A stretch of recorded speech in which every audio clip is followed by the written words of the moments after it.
എൻ്റെ പേര് ഹൃദ്യ അനിൽ. എൻ്റെ പേര് മീര. എൻ്റെ പേര് സൂര്യ. ഞങ്ങൾ വീർനാവ് സ്കൂളിലെ 10ാം ക്ലാസ്സിലെ വിദ്യാർത്ഥിനികളാണ്. ഞങ്ങളുടെ പ്രോഡക്റ്റിൻ്റെ പേര് ശീതക്കട്ടിൽ.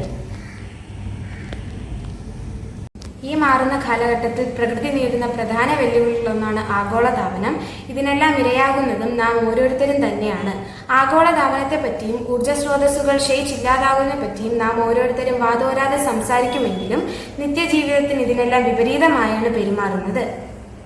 താപനം വ്യാപിക്കുന്ന ഈ കാലയളവിൽ ചൂട് വർദ്ധിക്കുന്നത് കാരണം AC-യുടെ ഉപയോഗം കൂടി വരുന്നു. എന്നാൽ ഇതു കാരണം കാർബൺ നിർഗമനവും വിഷവാതക നിർഗമനവും മനുഷ്യജീവന് ആപത്തുണ്ടാക്കുന്നു. ഈ സാഹചര്യത്തിൽ ഊർജ്ജ സംരക്ഷണം, കാർബൺ നിർഗമനം കുറയ്ക്കലും ലക്ഷ്യമാക്കിയുള്ള AC-ക്ക് പകരമായുള്ള ഒരു ഉപകരണമാണ് ഞങ്ങൾ ലക്ഷ്യമിടുന്നത്. ആഗോളതാപനം വർദ്ധിച്ചു വരുന്ന സാഹചര്യത്തിൽ ഗാർഹിക ഉപകരണങ്ങളുടെ ഉപയോഗം വൻതോതിൽ വർദ്ധിക്കുന്നു.